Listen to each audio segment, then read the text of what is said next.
Well, today, 5 women, 7 men, after 28 days of testimony and evidence, have now found Alex-Murdaugh guilty in the deaths of his wife, Maggie, and his son, Paul. Thank you so much for joining us for this breaking news. I'm Darcy Strickland. We have team coverage down in Colleton County. We have a panel of legal experts here in the studio. We're going to get to them in just a moment, but we're going to begin. For those of you who are just following along and just joining us, let's listen to that verdict.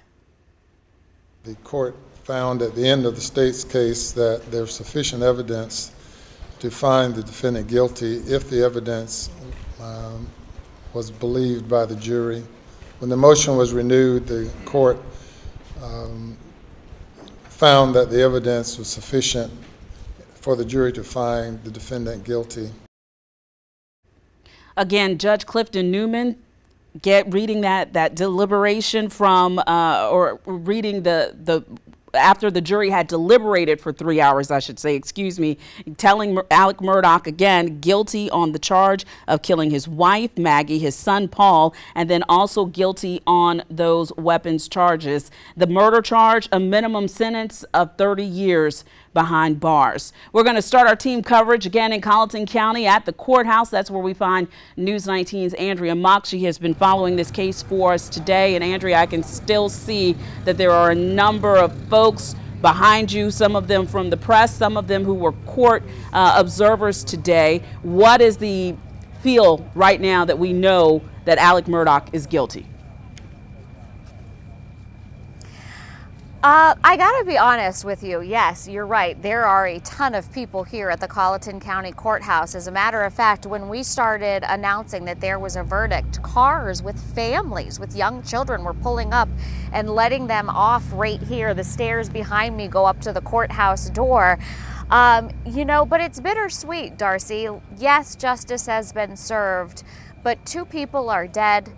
A brother has lost his mom, his brother, and now his father is going to jail. There's certainly nothing gleeful, but they just arrived and they were cheering for the lawyers when they came outside. It was nice to hear from Creighton Waters after the fact. He certainly has done the heaviest lifting in this trial, and he said Alex-Murdaugh had one last con and it was shut down. He said it just shows that if you do the wrong thing in the state of South Carolina, justice will find you. And Creighton Waters, I believe, is largely responsible for this guilty verdict. He had many powerful, passionate days, but I believe his most powerful was his closing argument yesterday.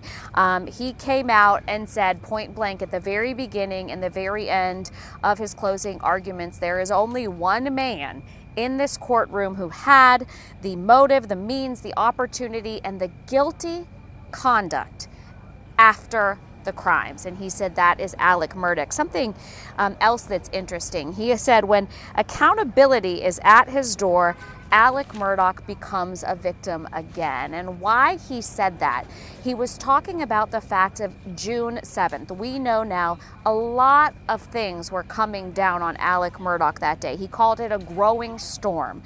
Alec was facing lawsuits, civil lawsuits, perhaps $10 million. Mark Kinsey was the attorney for, or Tinsley was the attorney for Mallory Beach. They were asking for $10 million. Well, the bank testimony was that Alex on June 7th had negative $300,000 in his bank account.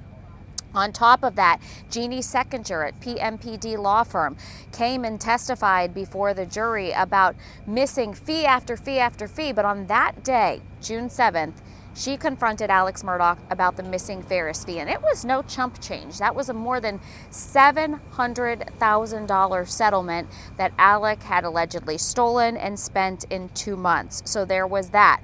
They also took us back in their testimony, talking about what happened with Alec and his family in May. In May of 2021, which, as you know, is just a couple of weeks before the killings, there was testimony, and we saw the text message from Paul that said, "Mom found pills, we have to talk." We also know just a day before the murders, the family was with us in the Midlands in Columbia, South Carolina for a baseball game. There was text messages going back and forth that Alec didn't feel well, wanted to stay at the hotel, and didn't even go to that baseball game. So Creighton Waters say all those things adding up for this slow burn where things were crashing down on alex-murdaugh.